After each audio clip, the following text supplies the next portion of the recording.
Сохраним память о подвиге героев Великой Отечественной войны.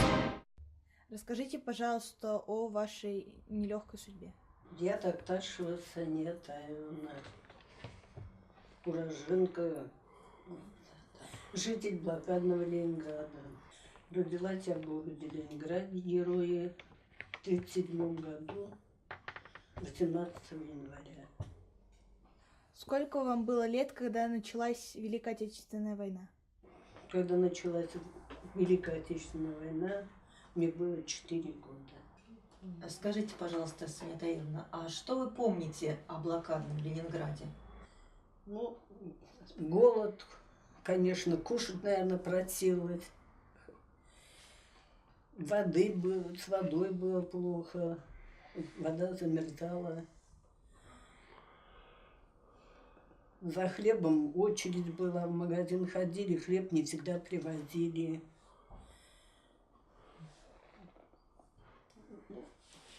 А питание вы получали по карточкам? Хлеб давали по карточке, да. Взрослым давали побольше, а детям меньше давали. Дедушка у нас в Ленинграде умер с голода.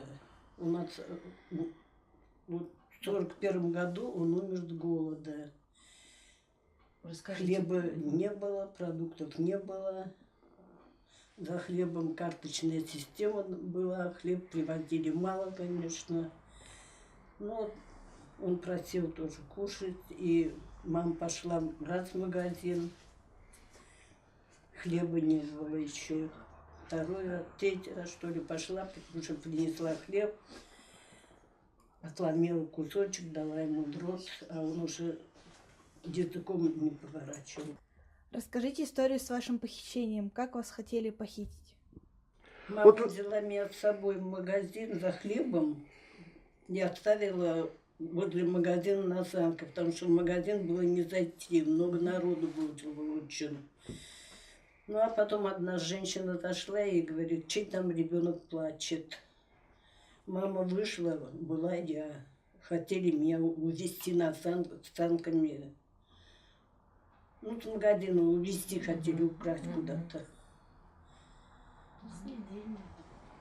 Потому что ели человеческое мясо.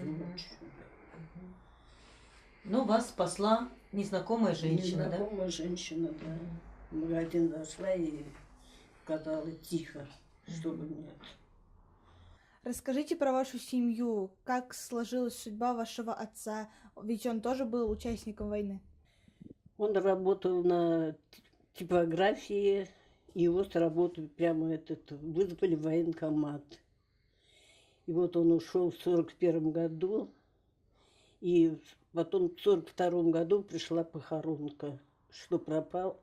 Ну, пропал. Нет, до этого к маме приходил один товарищ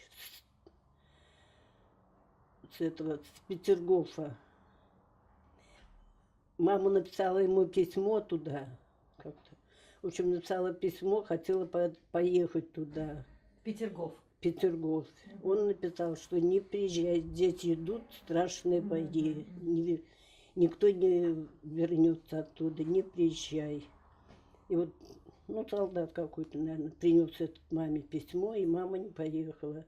А потом в 1942 году уже пришла похоронка, что он пропал. Где что, неизвестно было. Скажите, пожалуйста, вот история про баржу, вот вы мне рассказывали. Вот повествуйте нам о ней. Как все было? Когда у нас отца взяли, значит, ушел воевать, заставили нас уехать. Мама уехать не хотела. Сказала, что, может быть, война кончится скоро, мы дождемся. Ну, нас все равно, в общем, сказали, у вас дети маленькие, надо уехать. Ну, уехали, увезли нас с вещами до Невы на барже. Мы были отдельно, вещи наши были отдельно. Ну, вот говорит, что началась бомбежка, и там мина, что ли, попала в баржу, где наши были вещи. Вещи наши все утонули. Мы ехали не одни, нас много там было, и другие семьи были. Вещи утонули. И мы приехали без вещей, без всего. А куда вы переехали на эту почву? Мы ехали в бабушкину деревню,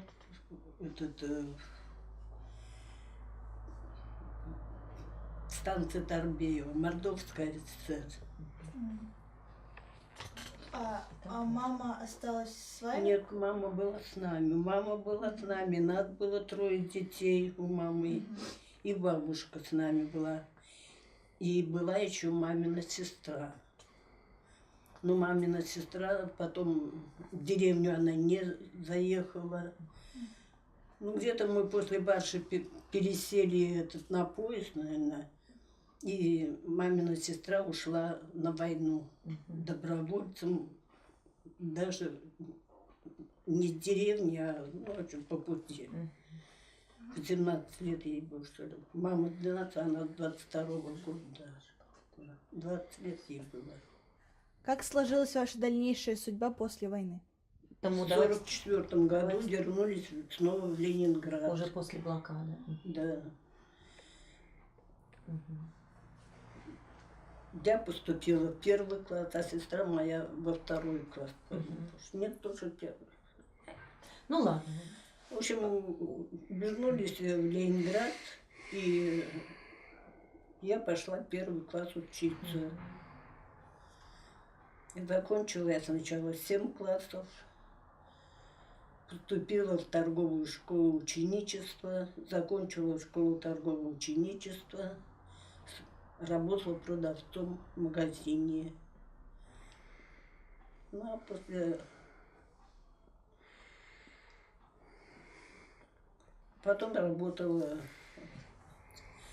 вступила на фабрику «Скороход».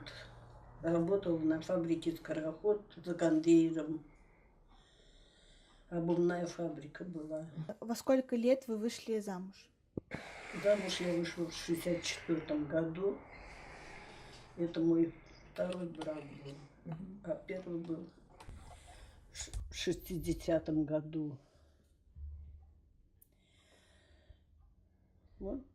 И жила я уже в Средней Азии. Как вы попали в Среднюю Азию? В Среднюю Азию поехала я туда в отпуск. Мне понравилось там, я и осталась. Вышла замуж там и осталась там жить. Свинья Таировна, а ваша дочь тоже родилась в Средней Азии? Да, в 65-м году родила я дочь. Одну единственную. Я, прожив блокаду, хочу сказать молодежи: берегите Родину, берегите землю, не мусорьте. Вот, тем более сейчас идет акция с этим с мусором. Не бросайте, где попало мусор. Любите свой город.